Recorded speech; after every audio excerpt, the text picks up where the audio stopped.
Le blé est-il bon ou mauvais pour la santé? Je suis Rita de la chaîne Ayurnatur et aujourd'hui je vais essayer de vous expliquer un petit peu l'approche du blé, qu'elle soit en naturopathie et en Ayurveda, pour avoir un petit peu la vision un peu plus claire sur tout ça. C'est parti!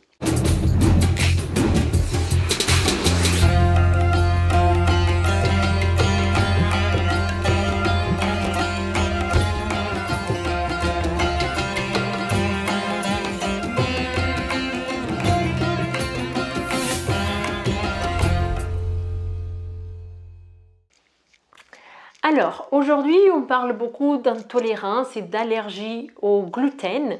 Et du coup, ça devient un petit peu un truc un peu à la mode, c'est-à-dire que quand on est naturopathe, on a tendance à, dès qu'il y a un problème inflammatoire, et tellement de personnes ont des problèmes inflammatoires, on a tendance à arrêter tout ce qui est produit au gluten. Et du coup, la diète, elle devient très restrictive et très compliquée. Et on finit par remplacer notre alimentation par des produits sans gluten qui parfois sont plus transformés, plus raffinés que les produits à gluten. Ok, donc c'est un truc qui est un petit peu complexe et c'est quelque chose que j'ai voulu chercher de moi-même parce que dans mon parcours, j'ai étudié d'abord la naturopathie et par la suite l'Ayurveda. Et c'est un truc qui, à chaque fois, ça me posait un souci parce que comment est-ce qu'on peut... si le blé il est domestiqué selon, comme disent les gens qui défendent le paléo, qu'il a domestiqué l'être humain depuis tellement longtemps, est-ce qu'il est si mauvais et est-ce qu'il peut être, est-ce que d'un coup on peut avoir tant d'intolérance tout d'un coup pour tout le monde? Ça me semblait quand même quelque chose de bizarre. Pour le lait, c'est une chose parce qu'il est complètement trafiqué et du coup pour le blé, et pour le gluten, je me disais que c'était la même chose, c'est qu'il est juste trop trafiqué. Mais en fait, dans mes recherches, je suis allée un peu plus loin que ça. Donc, c'est ça que je voudrais vous partager dans cette vidéo. Donc déjà, il faudrait comprendre que si on a une vraie allergie au gluten, on va avoir un diagnostic de maladie cœliaque. C'est environ 1% de la population, donc c'est pas beaucoup de choses, c'est pas beaucoup de personnes. Et les personnes qui sont vraiment allergiques au gluten, donc qui ont vraiment cette maladie cœliaque, elles ne peuvent vraiment pas toucher tout ce qui est produit à gluten. Ok, et c'est pas une question si c'est un blé ancien ou pas, la personne ne va pas digérer. Ok. Maintenant, aujourd'hui, on retrouve beaucoup de personnes qui ne sont pas allergiques. On ne sait pas si on peut les appeler des intolérantes, mais quand elles arrêtent le gluten, elles vont mieux. Ok. Est-ce que du coup, on peut appeler ça une intolérance? Donc, dans l'Ayurveda, en étudiant les textes, j'ai compris quelque chose. Et donc, je voudrais vous partager ça. Donc, c'est dans l'Ashtanga Hridayam, donc dans la formation gratuite qu'on fait en Ayurveda avec Mateusz Macedo ici sur la chaîne, donc c'est la playlist Ashtanga Hridayam. Un peu plus tard, on va étudier ça, c'est quand on sera dans le Sutrasthana, dans le chapitre 6 de l'Ashtanga Hridayam, on va étudier justement le blé. Et donc, comme j'en suis déjà arrivée là, je voudrais vous partager ça aujourd'hui. Donc, c'est dans le shloka 15, deuxième partie du shloka 15 et shloka numéro 16. Donc du 6e chapitre de Sutrasthana de l'Ashtanga Hridayam, on va parler de Guduma. Et Guduma, beaucoup de personnes, la plupart des personnes en Ayurveda, ils sont d'accord que Guduma est le blé. Okay, donc c'est toujours compliqué quand on lit des textes qui sont très anciens, c'est d'essayer de comprendre de quel aliment, de quel grain, de quel semis exactement ils sont en train de parler. Et puis aussi, il faut qu'on comprenne le contexte de la situation. C'est qu'à l'époque, il n'y avait pas les OGM, les polluants et les processus de raffinage qu'on a aujourd'hui. Donc tout ça, c'est à prendre en considération. Dans tous les cas, on va voir qu'est-ce que dit l'Ashtanga Hridayam sur ça.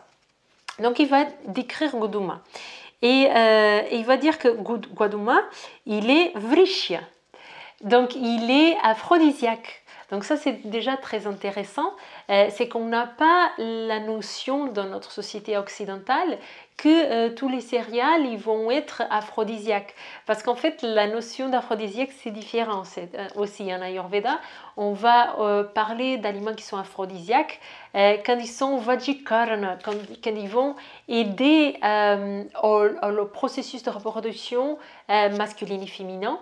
Et du coup qui vont redonner de la force et qui vont donner de l'ojas, qui vont donner cette notion d'aphrodisiaque parce qu'il y a Madhura Rasa. Pour ceux qui connaissent déjà un petit peu les goûts, les saveurs en Ayurveda, donc c'est le goût qui est doux.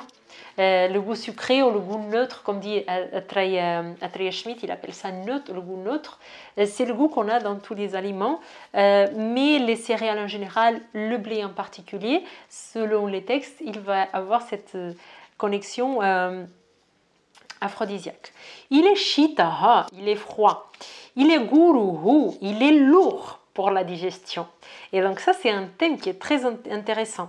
Donc ça, c'est ça qu'on perd un petit peu aujourd'hui, c'est que aujourd'hui, la plupart des personnes, elles ont en petite quantité ou en grande quantité de produits qui sont transformés. Donc la plupart des personnes en Occident, en tout cas les personnes que je reçois au cabinet, elles ont un problème d'acné, de feu digestif, elles ne digèrent pas bien. Et du coup, quand on a un problème de feu digestif, si on prend des aliments qui sont gururu, ça ne va pas passer. Ok, donc je vais juste finir un petit peu ce qu'il dit le shloka. Il va dire qu'il est snigdaha, donc il est gras, il est humide, il est gras. Jivanaha, donc il est nutritif pour le corps, donc il est bon pour le corps.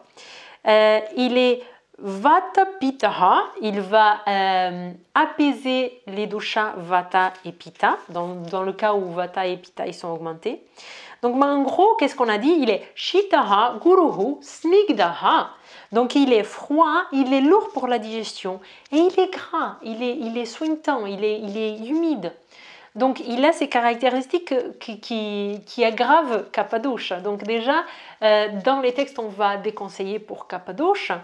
Mais si on a une digestion qui ne fonctionne pas bien, qui a du mal, des intestins qui ont du mal à digérer, est-ce qu'à votre avis, on va pouvoir digérer des aliments qui sont guruhu snigdaha, qui sont lourds et qui sont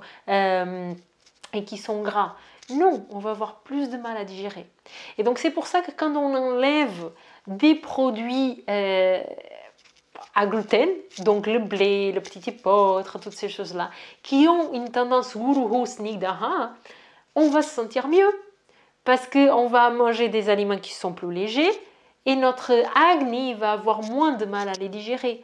Mais est-ce que c'est la solution d'écarter ces aliments de notre alimentation? Ou est-ce qu'il faut plutôt regarder notre état d'agni, notre état de feu digestif et régler le problème? Donc il y a ça. Pourquoi est-ce qu'on va éliminer des produits? Est-ce qu'on est en train de parler d'un grain, là selon les textes, qui est dégueulasse, qui est mauvais pour la santé? Parce que ça arrive dans les textes, il va nous dire tel produit, il est tout de mauvais, quoi. Il n'y a rien de bon, il faut carrément l'écarter. C'est le cas par exemple de ce qui est les flageolets noirs. C'est flageolet qu'on appelle en français. Quand on écrit ça dans les textes, il dit mais c'est horrible, ça, c'est mauvais pour Vata, pour Pitta, pour Kapha, c'est lourd pour la digestion, il y a tout de mauvais. Là, on est en train de parler d'un aliment qui est bon pour Vata et pour Pitta, qui apaise Vata et Pitta.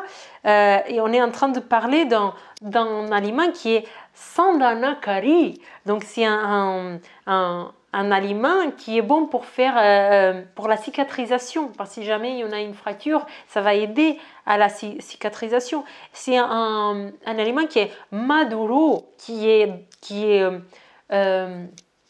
le rasa, qui a le goût doux, le doux sucré comme on veut l'appeler, et que du coup ça va alimenter notre rasa, qui va nous donner des bonnes choses. Donc on est en train il est Styria Krut, donc il nous laisse fort et il nous donne de la résilience, de la force dans le corps. Donc après ça continue, donc c'est un bon grain en fait. Je voulais juste lire un peu plus pour vous dire qu'il y a des bonnes choses. Donc les textes ils nous définissent ce grain comme une bonne chose.